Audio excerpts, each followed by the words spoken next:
En el nombre del Padre, y del Hijo, y del Espíritu Santo. Amén. Dios te salve María, llena eres de gracia, el Señor es contigo. Bendita eres entre las mujeres, y bendito es el fruto de tu vientre, Jesús. Santa María, Madre de Dios, ruega por nosotros pecadores, ahora y en la hora de nuestra muerte. Amén. En el nombre del Padre, y del Hijo, y del Espíritu Santo. Amén. Amén. Con la ayuda del Señor vamos a desarrollar a lo largo de estas conferencias un tema muy bello, muy importante, fundamental a lo largo de toda nuestra vida consagrada, pero sobre todo en sus comienzos. Vamos a hablar de conocerse. Por supuesto, lo primero que hay que decir es que el conocimiento depende de la luz que utilices y de los ojos que tengas. Hay un ejemplo muy bonito que es el de la astronomía. La astronomía empieza pues con la observación directa, ¿no? De las luces que aparecen en las noches y el movimiento del sol, de la luna, de los planetas. Después se utilizan otros instrumentos más poderosos, como por ejemplo los telescopios. Esos primeros telescopios son telescopios ópticos, con lo cual queremos decir que captan o están diseñados para captar la misma luz que nosotros conocemos. La luz que nosotros conocemos, la que pueden detectar nuestros ojos, es una onda electromagnética. Y los distintos colores corresponden a las distintas frecuencias de la luz.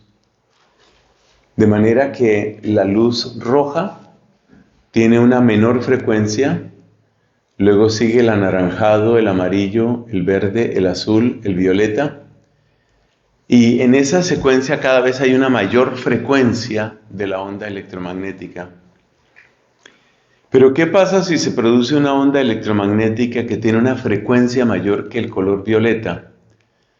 Pues eso es lo que llamamos los rayos ultravioletas, están más allá del violeta. Pero los ojos humanos en general, hay unas excepciones, en general los ojos humanos no son capaces de percibir la luz ultravioleta. Eso no lo percibimos con estos ojos. Pues la mayoría de las personas, porque se han encontrado excepciones, hay personas que tienen conos, los conos son los receptores del color en la retina, y que tienen conos capaces de percibir algo de luz ultravioleta. Curiosamente, todos los seres humanos en los que se han encontrado receptores de ultravioleta, todos sin excepción son mujeres. No se conoce el caso de un hombre que tenga receptores ultravioletas. Muchos animales, en cambio, sí captan rayos ultravioletas. ¿Y qué pasa si se sigue aumentando todavía más la frecuencia? Más allá de los ultravioletas, pues siguen todavía otros tipos de luz, o sea, otro tipo de onda electromagnética. Ahí aparecen, por ejemplo, los rayos X. Y si seguimos aumentando más la frecuencia y por lo tanto más el empaquetamiento de energía, llegamos a los rayos gamma, que tienen una frecuencia impresionante. No hay ninguna persona humana, no se conoce ningún caso de persona humana que pueda percibir rayos X, ni mucho menos de ahí en adelante. Ahora vámonos para el otro lado del espectro electromagnético. La frecuencia más baja que uno alcanza a captar, que el ser humano alcanza a captar, es el color rojo. Pero hay radiaciones menores que los rojos, y esos son los rayos infrarrojos. Los rayos infrarrojos no los percibe uno con estos ojos, pero nuestro cuerpo sí percibe rayos infrarrojos en forma de calor. Porque el calor es una forma de radiación. Y también ahí se puede bajar más y más. Y se puede llegar a las ondas de radio convencionales y otro tipo de cosas. Es decir, que tenemos un espectro muy amplio de ondas de ondas electromagnéticas y de todo ese espectro que va desde ondas de radio hasta infrarrojos, luego el espectro visible, luego rayos ultravioletas, rayos X, rayos gamma.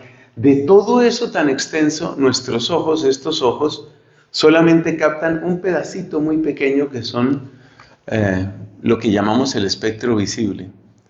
¿Por qué estamos hablando de ese tema? Estamos hablando de ese tema porque resulta que es un tema muy bonito y además porque nos hace ver la importancia de la luz. Entonces hay cosas que se captan en una frecuencia y que no se captan en otra. Por ejemplo, los mosquitos. ¿Qué pasa con los mosquitos? Los mosquitos tienen capacidad de percibir rayos infrarrojos. Eso quiere decir que si tú estás en una habitación completamente oscura, para ti está completamente oscura. Pero como tú tienes algo de temperatura, porque eres un ser vivo, tu temperatura típica pues estará en 37 grados o una cosa parecida, el mosquito te ve perfectamente.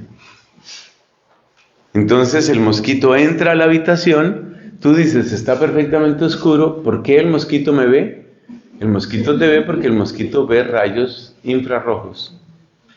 O sea que lo que tú puedes ver depende de la luz. Ese dato nos va a servir para este tema. Y por consiguiente depende también de los ojos. Si nosotros tuviéramos ojos que pudieran ver los infrarrojos, pues entonces, como los mosquitos, nosotros veríamos. Pero, ¿sabes que la visión con rayos infrarrojos es muy fea? Es una visión muy fea. Se pueden adaptar aparatos para que capten los rayos infrarrojos y graben una película, y luego esa película la cambian de frecuencia para que nosotros podamos verla. ¿Sabes cómo se ve una persona con infrarrojos? Es una cosa horrible. Porque lo que se ve es como si de la persona saliera un humo. Ese humo, pues no es humo, es aire caliente. Evidentemente, el aire que está cerca de mi cuerpo, pues es aire que tiene una temperatura distinta que el aire que está a 2 metros, 3 metros.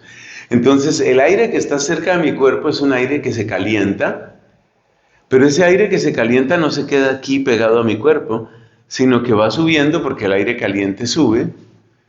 Entonces, si nosotros pudiéramos ver rayos infrarrojos, veríamos a cada persona echando humo. No es una cosa agradable. Yo he visto fotos y he visto videos de cómo se ven las personas con rayos infrarrojos.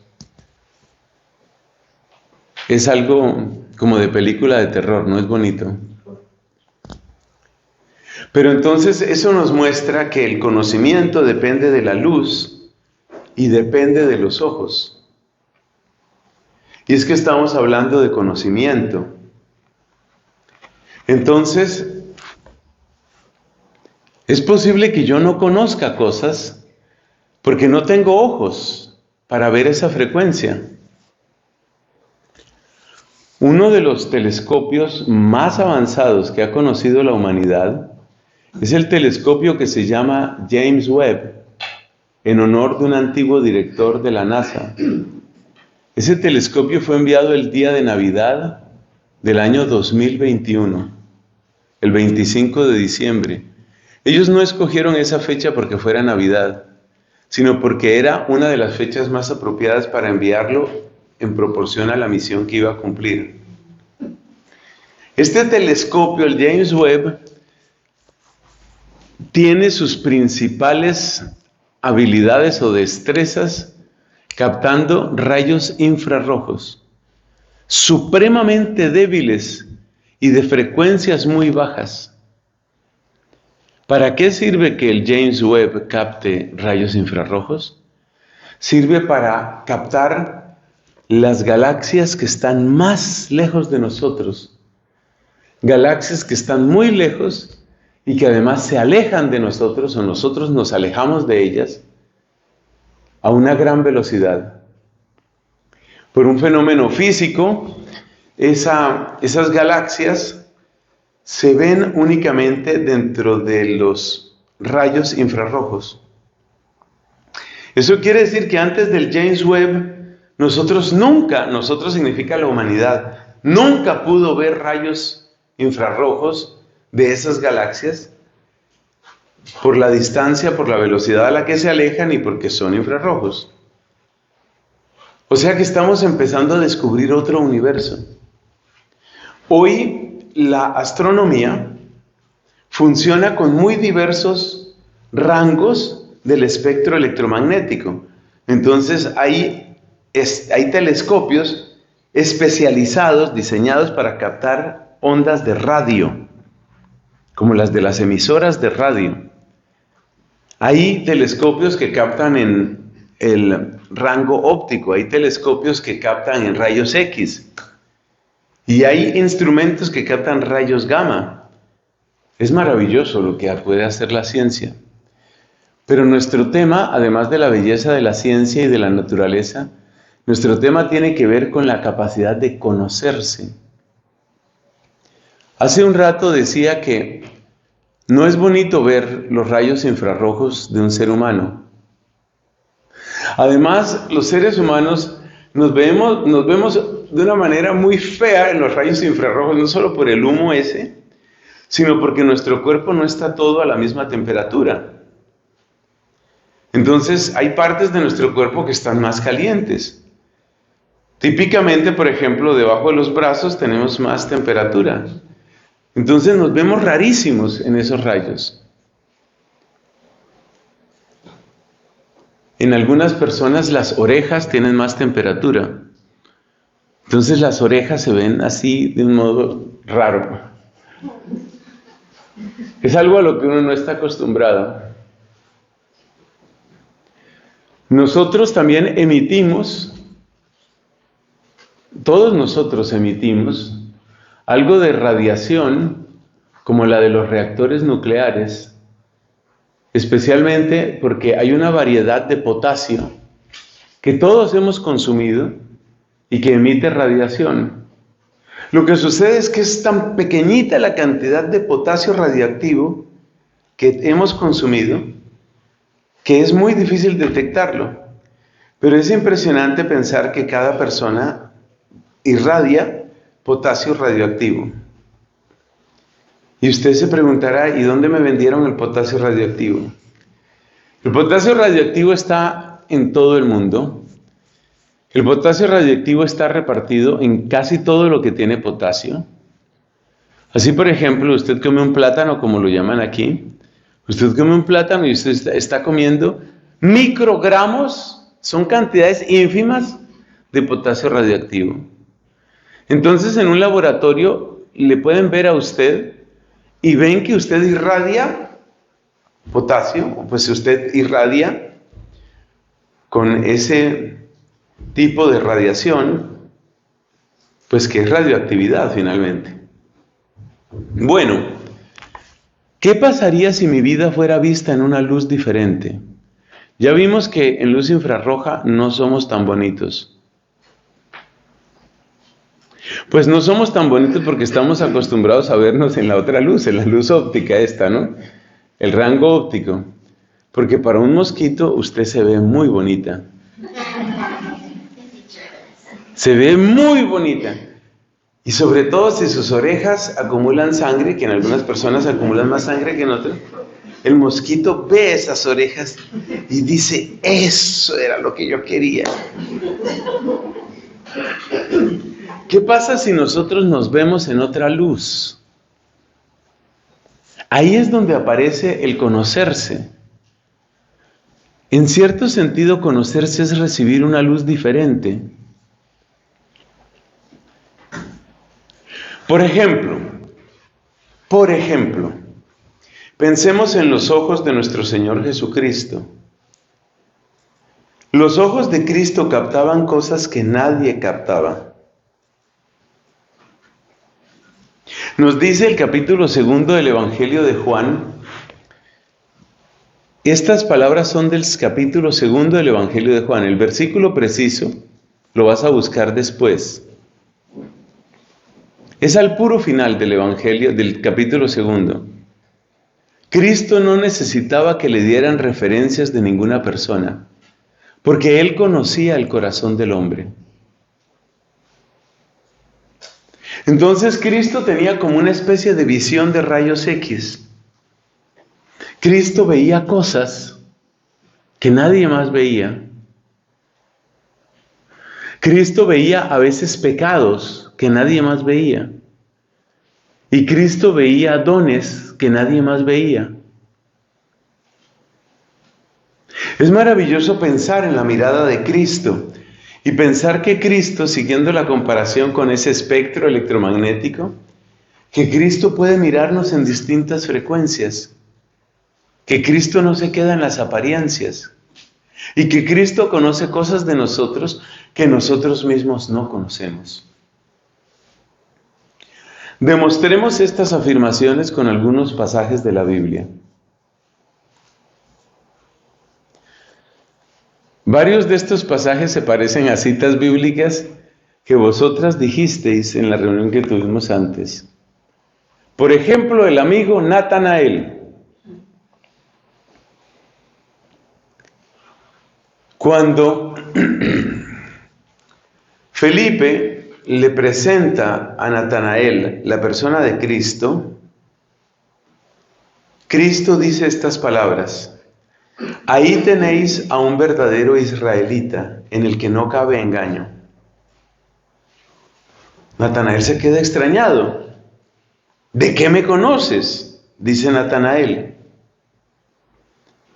No contaba con que los ojos de Cristo son capaces de escanearnos en todas las frecuencias. Bueno, como os dais cuenta, pues la mayor parte de mi formación antes de entrar a la vida religiosa fue en ciencia. Y hay muchas cosas de la ciencia que me gusta comparar con la fe. Entonces, por ejemplo, eso. Cristo nos escanea en todas las frecuencias. ¿Qué es escanear? Pues ese es un verbo adaptado al español de scan, to scan. ¿Y qué es scan? Pues scan es como revisar de arriba abajo. Thorough, les dicen en inglés. Completamente. Cristo dice de Natanael: ahí tenéis a un israelita en el que no cabe engaño. Es decir, que Cristo veía algo en Natanael, algo que seguramente no era evidente para nadie más, que probablemente era una sorpresa incluso para el mismo Natanael. Cristo ve algo. Y por eso la gran pregunta que está detrás de este título, la gran pregunta es: Señor, ¿tú qué ves en mí? Porque es que la verdad que Él conoce de mí, esa es la verdad que realmente interesa. En el Antiguo Testamento, en el libro de los Números, aparece un personaje un poco presuntuoso que se llama Balaam. Balaam podía tener algunas cualidades, pero la humildad no era una de ellas. Porque Balaam, antes de dar sus mensajes, él era como una especie de espiritista, un poco brujo, pero Dios se valió de él para darle una lección a pueblos enemigos de Israel. Balaam, cuando iba a dar sus mensajes, hacía una introducción un poco así grandilocuente. Oráculo de Balaam, oráculo del hombre de los ojos perfectos. Vaya, vaya. El hombre de los ojos perfectos, eso es mucho decir. La verdad es que el hombre de los ojos perfectos no es Balaam. El hombre de los ojos perfectos es Jesucristo. Y es muy importante tomar en todo tiempo de la vida, pero sobre todo cuando iniciamos nuestra vida consagrada, es muy importante ponerse bajo la mirada de Cristo. Porque es la mirada que puede realmente conocerme y es la mirada que puede realmente amarme. A mí me han revisado con distintos rangos de ondas electromagnéticas. Todos esos exámenes que le hacen a uno. Yo creo que el examen más sofisticado que me han hecho fue cuando tuve una crisis cardíaca el 31 de mayo del año 2018. Entonces estuve hospitalizado varios días porque estaban tratando de averiguar qué era lo que había pasado conmigo. La verdad es que nunca se aclaró completamente qué era lo que pasaba. Pero en la clínica me hicieron muchos exámenes. El más refinado de esos fue un examen de lo que se llama medicina nuclear. Es decir, le inyectan a uno en las venas una sustancia radioactiva y luego lo meten a uno en una especie de tubo. A uno lo meten en tubos por distintas cosas, por rayos X, por radiación magnética, electromagnética o por radiación nuclear, como fue el caso mío. Es una cosa fantástica, porque entonces te meten a ti en ese tubo, no hay que ser claustrofóbico para estar ahí, porque uno queda así como metido en un ataúd. Quédese quieto, no respire, no se mueva. ¿Y qué era lo que estaban haciendo? Estaban captando mi corazón y las arterias coronarias que rodean el corazón, estaban captándolo en tiempo real. Entonces hacen un mapa tridimensional dinámico de cómo se mueve el corazón y cómo circula la sangre. Es una cosa fantástica. Uno no siente nada ahí. Cristo nos escanea, Cristo nos mira. Y Cristo nos pone adentro un medio de contraste, se llama eso, ¿no? Se llama medio de contraste. Lo que te inyectan, pues para que salga algo en la pantalla, porque si no te inyectan algo, pues no sale nada. A mí me inyectaron una sustancia radioactiva. Es un nivel bajo de radiación. El cuerpo humano no es bueno para la radiación. La radiación en general nos hace daño a los seres humanos. Pero le inyectan a uno una pequeña cantidad y uno la elimina pronto. Especialmente se elimina a través de la orina. Entonces le inyectan a uno eso. Cristo nos inyecta algo. Cristo nos inyecta algo. Hay un pasaje donde se ve qué clase de inyecciones pone Cristo. ¿Cuál es el medio de contraste que utiliza Cristo? Ese pasaje es el pasaje de la pesca milagrosa.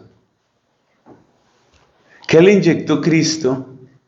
A todos, pero muy especialmente a un hombre llamado Pedro, mejor dicho Simón, ¿no? ¿Qué le inyectó Cristo a Simón? Le inyectó asombro. ¿Cómo sucedió eso?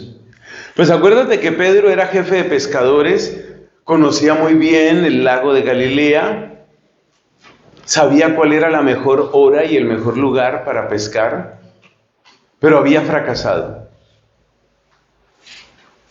Entonces no es solamente asombro. Hubo primero una providencia de Dios que fue el fracaso.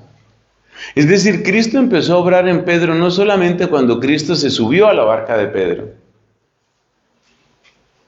Tengo para mí que el fracaso de Pedro la noche anterior ya era cosa de Cristo. A veces Dios tiene que llevarme al fracaso. El fracaso y el asombro. Ese es el cóctel de sustancias que Cristo nos inyecta. Entonces primero vino el fracaso. Pedro no pudo ¿qué? Pescar, ¿no? No pudo pescar nada. Pobre Pedro, estaba terriblemente desvelado, no había dormido. Luego llega ese sol intenso. Aparece Cristo para predicar. Y se le ocurre a Cristo decir, aparta un poco la barca, voy a subirme a tu barca. En ese momento Pedro pensó, se me dañó la siesta. Él quería recuperar un poquito de sueño, no se pudo. Entonces Cristo empieza a predicar desde la barca de Pedro a la gente que estaba en la orilla. La predicación de Cristo es asombrosa. La gente estaba fascinada, eso nos lo dice varias veces la Escritura, y Pedro mismo estaba fascinado. Cuando terminó de predicar, le dice Cristo a Pedro: aparta de la barca, vámonos mar adentro. Esa expresión le encantaba a San Juan Pablo II, Duc in altum. En su documento Tercio Milenio Ineunte la menciona, vámonos mar adentro. Esa no era la hora de pescar, ese no era el lugar de pescar. Pero empiezan a salir y a salir pescados y a llenar las redes. Eran demasiados pescados para una sola barca. Tienen que llamar a los de la otra barca. Se llenan las dos barcas de peces. Es una cosa loca. Es una cosa imposible de entender. Ya parece que se van a hundir las barcas. Pedro queda atónito, no entiende qué está pasando. Lo único que siente su corazón es: este hombre es de Dios, este es un profeta, este es un santo. Esto no es normal, aquí hay algo raro. Se queda en un asombro absoluto. El asombro se le ha metido a Pedro. Ese es el medio de contraste. El medio de contraste contenía fracaso y contenía asombro. Atención a esas dos palabras, porque esas dos palabras quizás pueden ser muy importantes en tu vida. El fracaso y el asombro. Pero nos falta el ingrediente más importante del medio de contraste. Entonces, ya Cristo le ha inyectado fracaso y le ha inyectado asombro a Pedro. Hay un momento en el que Pedro no puede más. Pedro se derrumba. Pedro se derrumba en su barca delante de Cristo. Se derrumba, ¿qué quiere decir? Se postra. Le dice a Cristo: apártate de mí, yo soy un pecador. Está completamente estupefacto, atónito, paralizado del asombro. Ahí aparece en toda su realidad Pedro. Ese es el medio de contraste. Pero Cristo le habla con amor, lo ha escaneado completamente y le dice estas palabras tan suaves y tan bellas: no temas. De ahora en adelante lo que vas a pescar son hombres. Y Pedro deja completamente la vida que tenía y se une al grupo de los apóstoles. ¿Cuál fue entonces el nuevo ingrediente? El tercer ingrediente que Cristo inyectó en el corazón de Pedro. Solo se me ocurre una palabra, porque ahí hay misericordia, hay dulzura, pero creo que la palabra que tal vez lo reúne todo es la palabra amor. Entonces, ¿cuáles son los ingredientes de Cristo para que uno se pueda conocer? Cristo hace una mezcla de tres cosas. Por eso se habla de un cóctel, aunque creo que aquí en España acentúan cóctel. ¿Sí es así? Se dice cóctel aquí en España, ¿no? Entonces, bueno, yo diría lo colombiano. Entonces él hace un cóctel, hace una combinación de tres cosas. Y cuando esas tres cosas entran dentro de ti, una luz grande estalla en tu corazón. Y esas tres cosas son, en el orden en el que aparecieron, el fracaso, el asombro y el amor. Sentirme de alguna manera fracasado, sentir un gran asombro o admiración o fascinación y sentir amor. Ese es el triángulo clave. Fracaso, asombro y amor. Cuando llega a nuestra vida esa combinación de fracaso, asombro y amor, una luz estalla por dentro, una luz nos alumbra. Cuando en aquella clínica me inyectaron mi medio de contraste, resulta que yo quedé luminoso. Pues obviamente no se veía luz con esta luz, ¿no? Pero yo estaba echando luz. Qué cosa tan graciosa. Estaba echando luz. Entonces por eso me metieron en ese tubo súper sensible a la radiación de la radioactividad, a la radioactividad nuclear. Me metieron ahí y yo echaba luz. Es uno de los pocos momentos en que he echado luz. Yo echaba luz. Cuando Cristo te inyecta ese cóctel, repito los ingredientes del cóctel: fracaso, asombro y amor. Tienen que estar los tres. Vamos a demostrar que tienen que estar los tres. ¿Qué sucede, por ejemplo, si no hay fracaso? Si hay asombro y si hay amor. Pero es que si no hay fracaso no se siente el amor, solo queda el asombro. Esto se demuestra mediante el capítulo número 11 de San Juan. ¿Qué tenemos en el capítulo 11 de San Juan? Pues la resurrección de Lázaro. Dime si puede causar más asombro ver que un muerto que ya apestaba resucita, vuelve a la vida. Es una cosa fantástica, es asombrosa.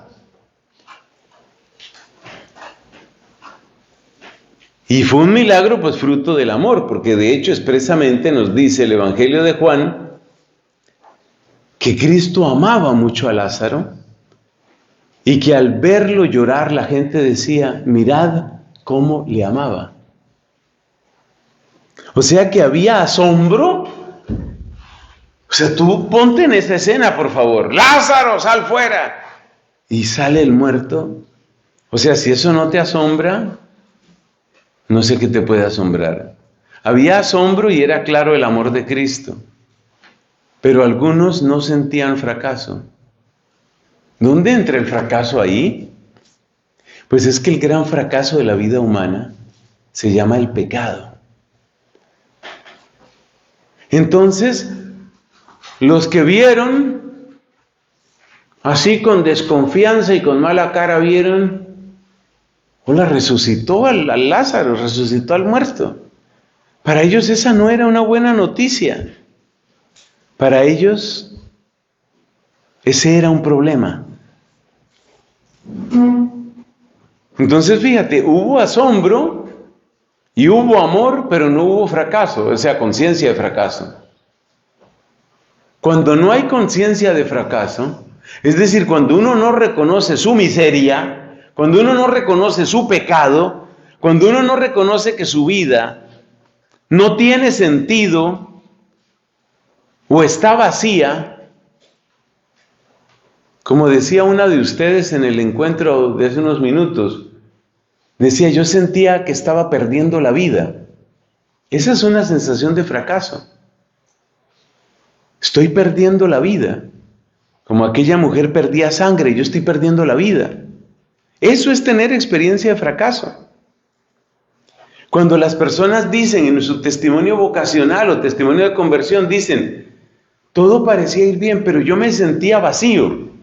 Seguro que de esos testimonios hemos oído. Yo estaba bien. Aparentemente todo iba muy bien.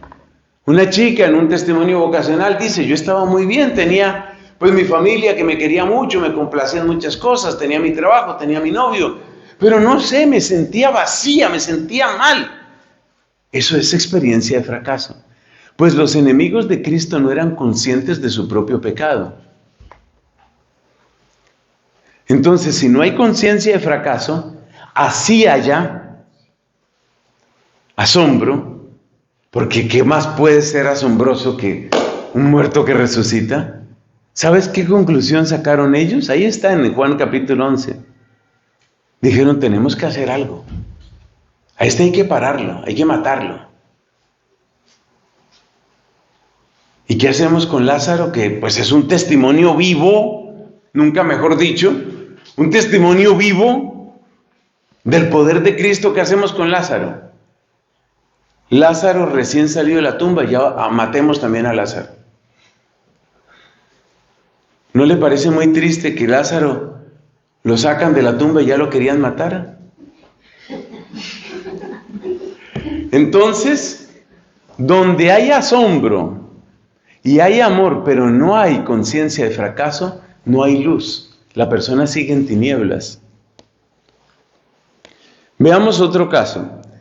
¿Qué pasa cuando la persona tiene fracaso y tiene asombro, pero no tiene amor? O mejor dicho, no es consciente del amor, porque amor de Dios siempre hay, siempre, siempre. ¿Qué pasa cuando hay fracaso y hay asombro, pero no hay amor? Esa historia también es triste. Eso también está en la Biblia, y eso se llama Judas Iscariote.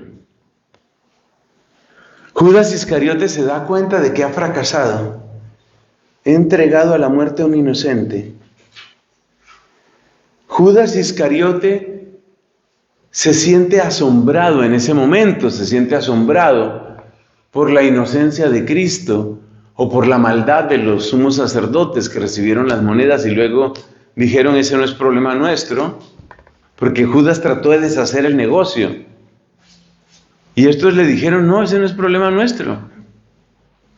Y le dieron las monedas. Judas arrojó las monedas y fue y se ahorcó.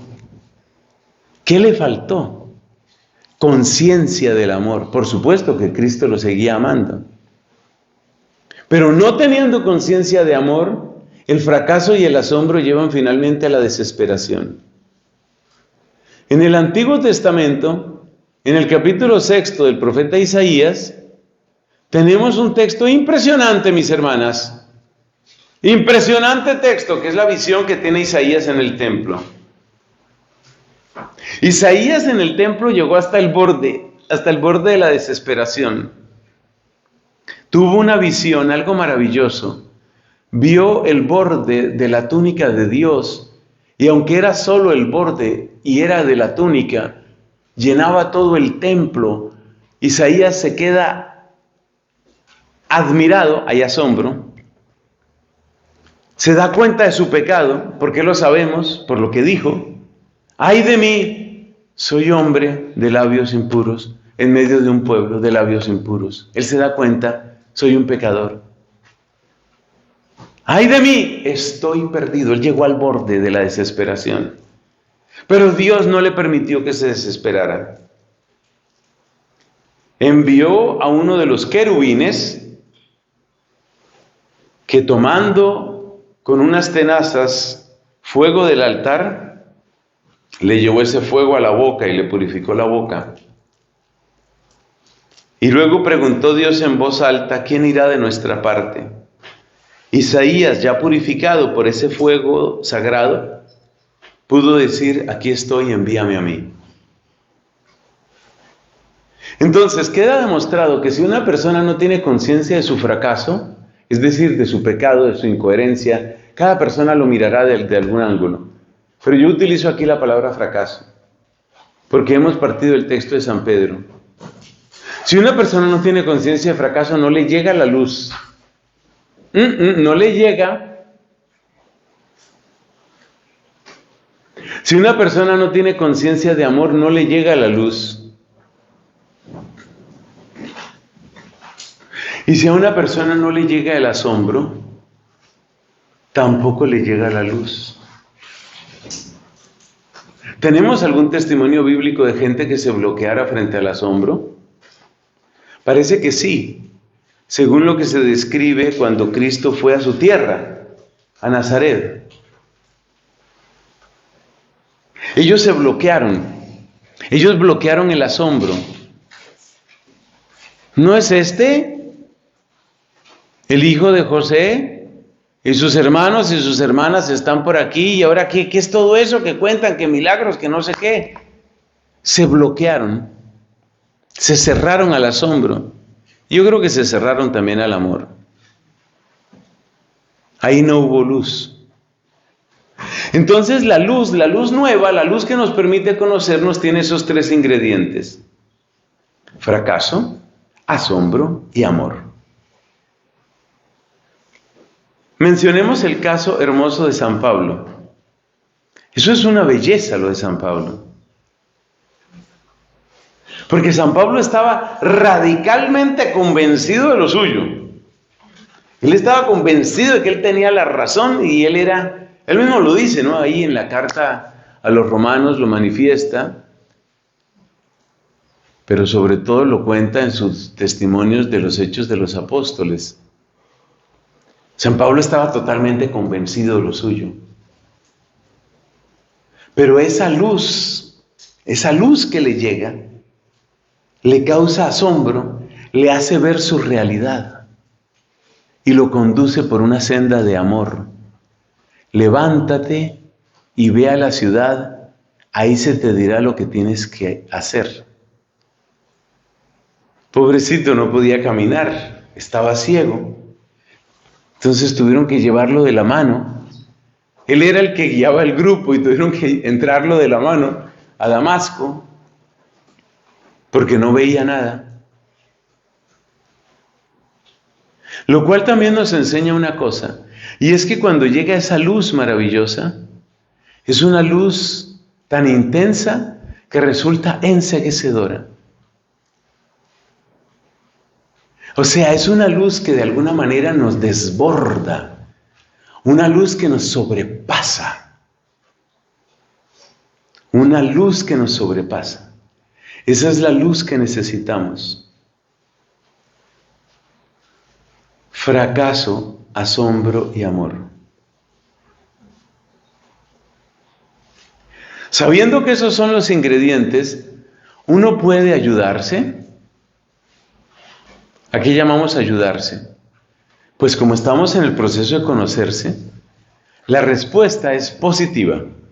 Tú puedes ayudar en tu proceso de conocimiento de ti misma si creces en esas tres cosas. Bueno, no es que crezcas en el fracaso, o sea que cada vez seas más fracasada, sino que crezcas en la conciencia de tu pecado. En la medida en que creces en la conciencia de tu pecado, aumentas ese ingrediente del cóctel. ¿Qué más es? Asombro. ¿Cómo puedo crecer en el asombro? En la medida en que creces en la gratitud y en la alabanza.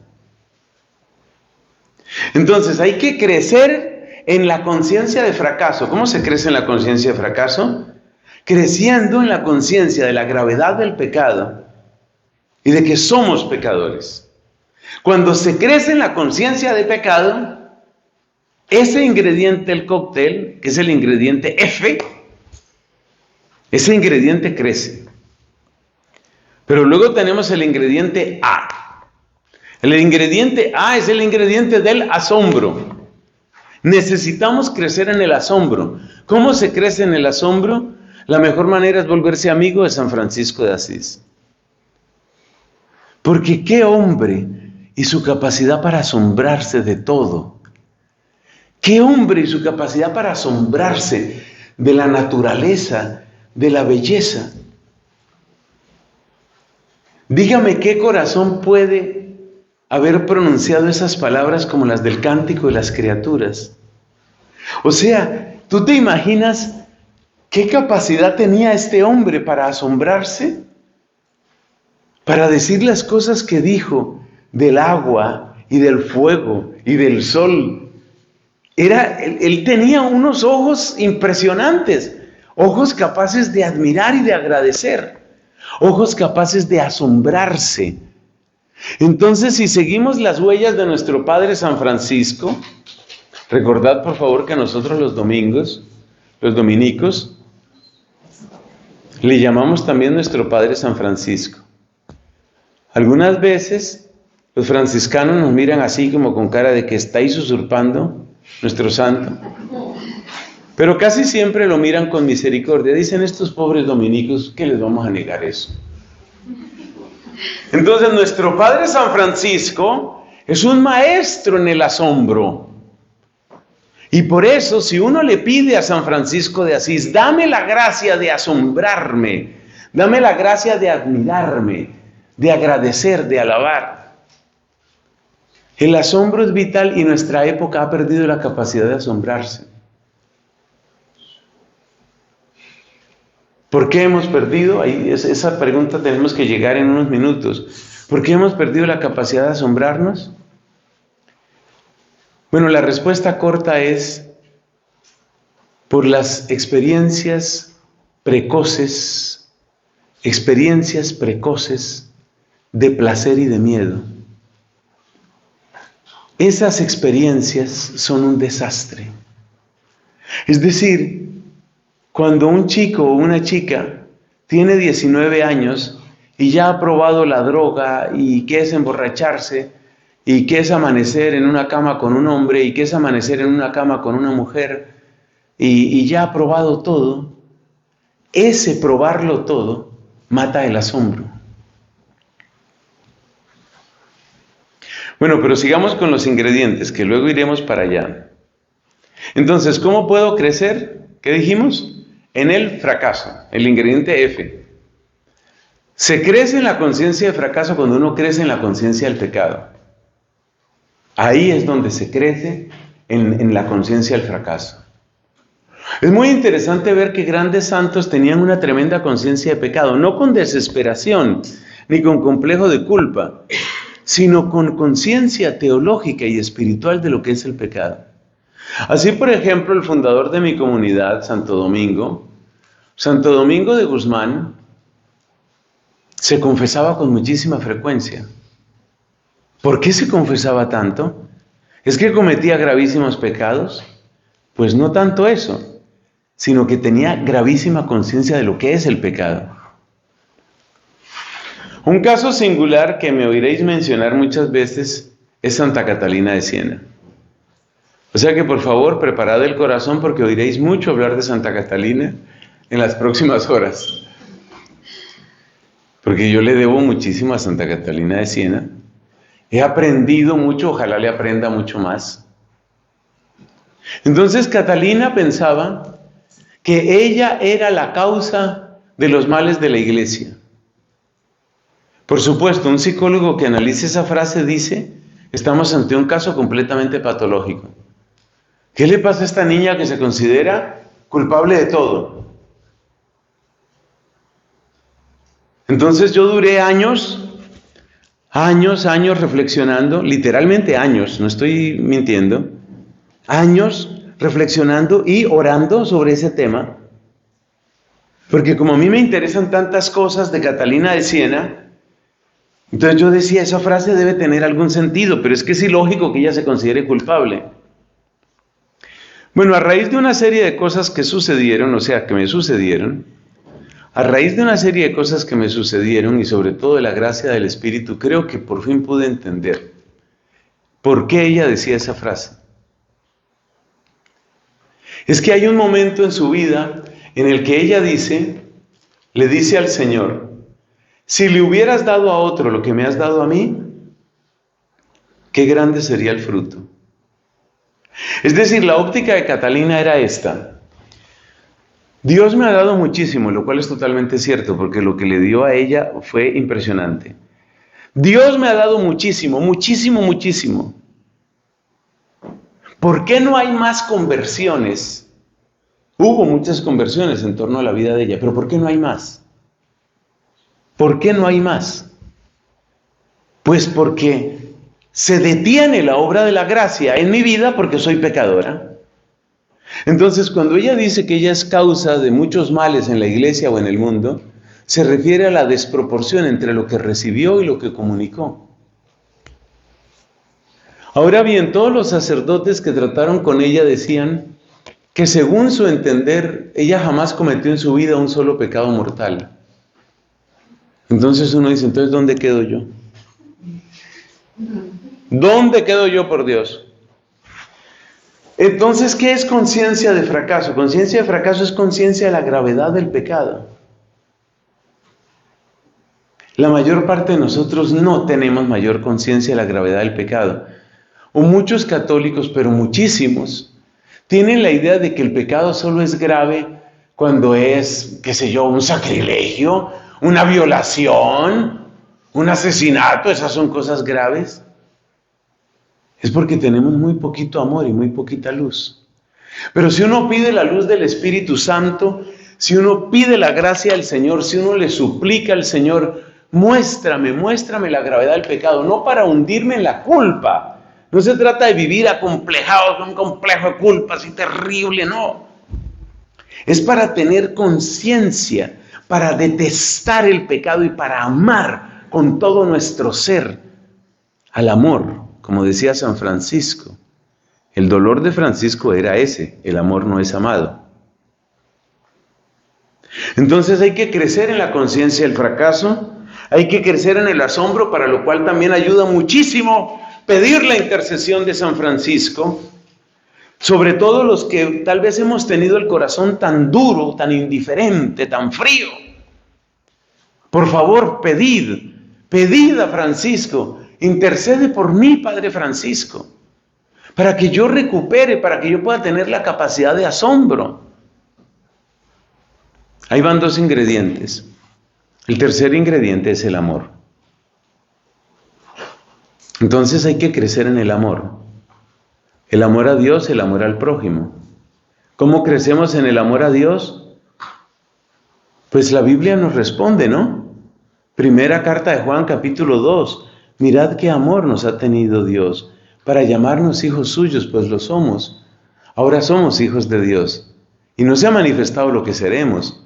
Sabemos que cuando se manifieste, seremos semejantes a Él, porque lo veremos tal cual es. Esto es de la primera carta de Juan, capítulo 2. Ese pasaje, pero muchísimos otros de la Biblia, nos ayudan a descubrir el amor. Entonces, ¿qué pasa cuando uno empieza a descubrir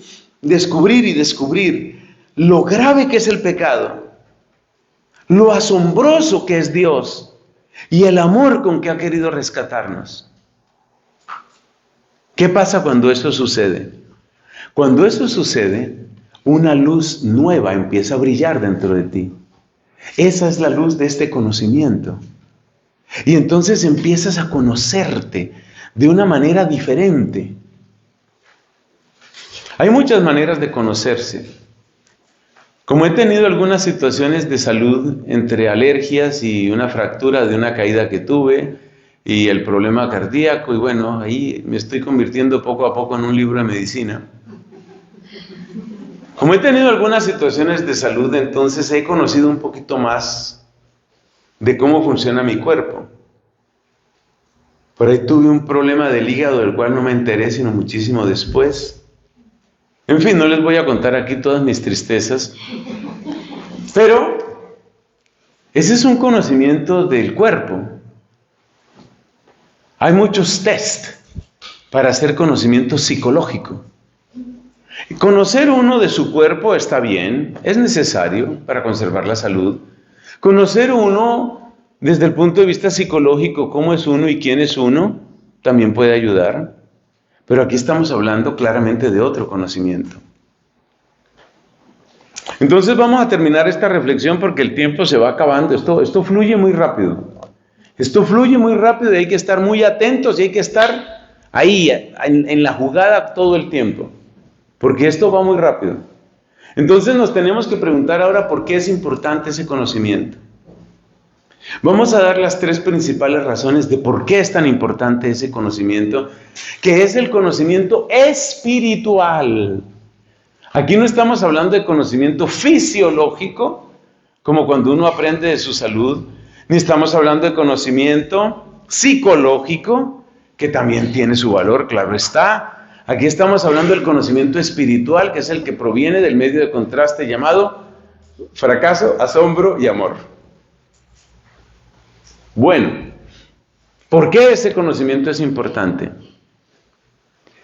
La respuesta más existencial es porque ahí está tu felicidad. Ni más ni menos. Es que ahí está el plan de Dios para ti. Es que ahí están las mejores promesas.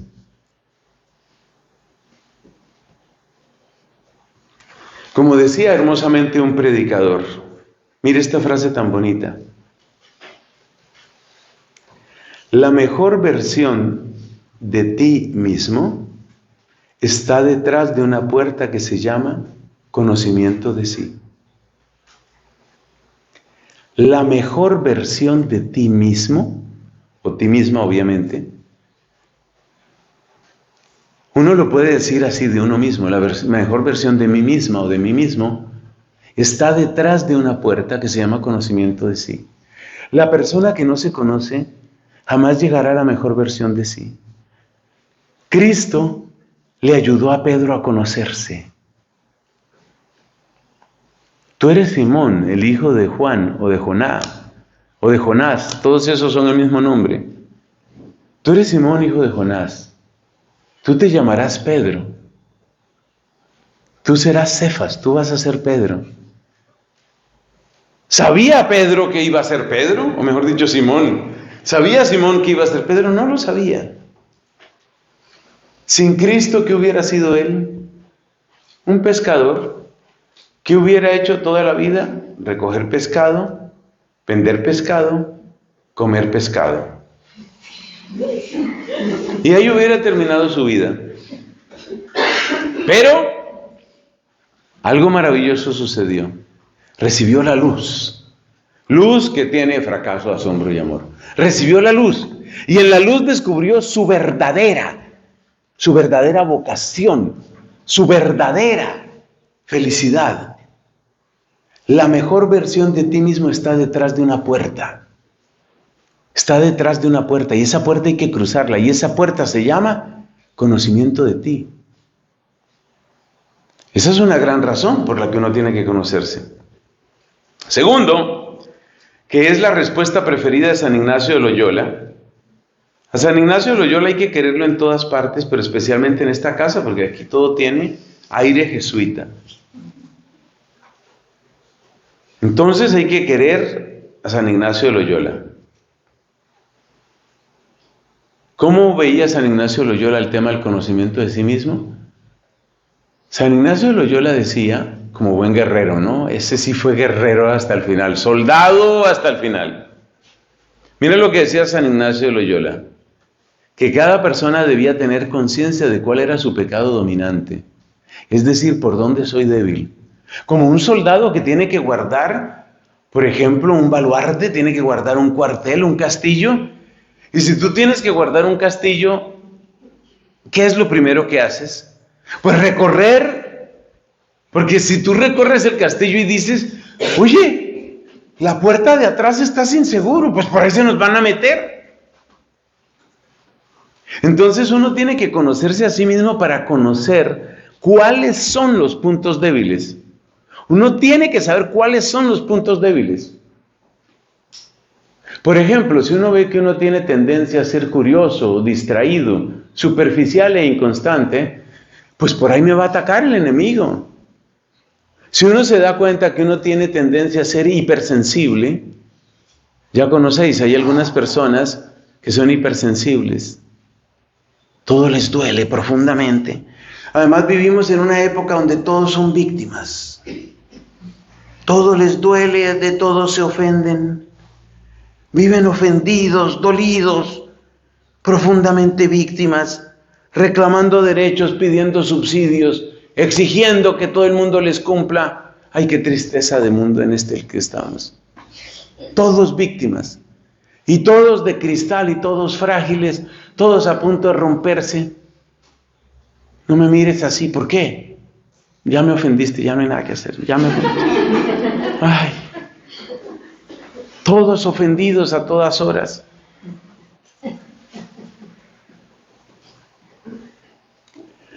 Uno tiene que conocerse. Uno tiene que conocerse para saber lo que tiene que defender. Si uno tiene tendencia victimista, porque eso no es solo de la cultura actual, es que hay personas que tienen tendencia victimista. Entonces uno tiene que conocer eso. Si mi peligro es la pereza, pues será eso. Si soy una persona con una gran debilidad afectiva, me apego muy fácilmente, hombre, mujer, animal o cosa, de todo me apego, pues tienes que conocerte, porque por ese lado van a venir los ataques. ¿Cómo te vas a defender si no te conoces? El tercer motivo por el que es muy importante conocerse desde el punto de vista espiritual es porque Dios no repite la obra de su gracia en nadie. Tú eres una obra única. Tú eres una obra única. Me llama la atención en los escritos de Santa Catalina cuando ella habla del crecimiento en la oración y dice que en cierto momento cada persona tiene que detectar, tiene que tomar conciencia ¿de qué? Tiene que tomar conciencia de qué es lo que le mueve más a devoción, lo que le mueve más a obediencia, qué es lo que derrite más tu alma. Eso es importante que lo sepas, porque esas son municiones en la batalla espiritual. Hay gente, por ejemplo, que tiene una gran devoción a la pasión de Cristo. Si tú tienes un gran amor a la pasión de Cristo, eso es muy importante que lo sepas. Y es importante que sepas que tienes esa característica, porque en tiempos de tribulación, la pasión de Cristo puede ser tu refugio seguro. Por eso es importante conocerse, porque la mejor versión de mí está detrás de la puerta del conocimiento de mí mismo, número 1. Número 2, porque tengo que saber dónde están mis debilidades. Y número 3, porque tengo que saber dónde están mis fortalezas para colaborar con la gracia divina. Porque si Dios te está enviando un mensaje, como decíais algunas en vuestros testimonios vocacionales, si Dios te está enviando un mensaje y te está diciendo, es por aquí, te lo dicen todos los tonos, es por aquí, es por aquí, es por aquí. Es por aquí. Todo el tiempo Dios diciéndote es por aquí, y uno sordo y sordo y sordo. ¿Y cómo quieres que te hable Dios? Entonces todo el mundo quiere, como decía una amiga mía, todo el mundo quiere que Dios le hable con letreros en el cielo. Entonces hay gente que está esperando que aparezca ya Santa Clara de Asís. Ahora sí le entendí.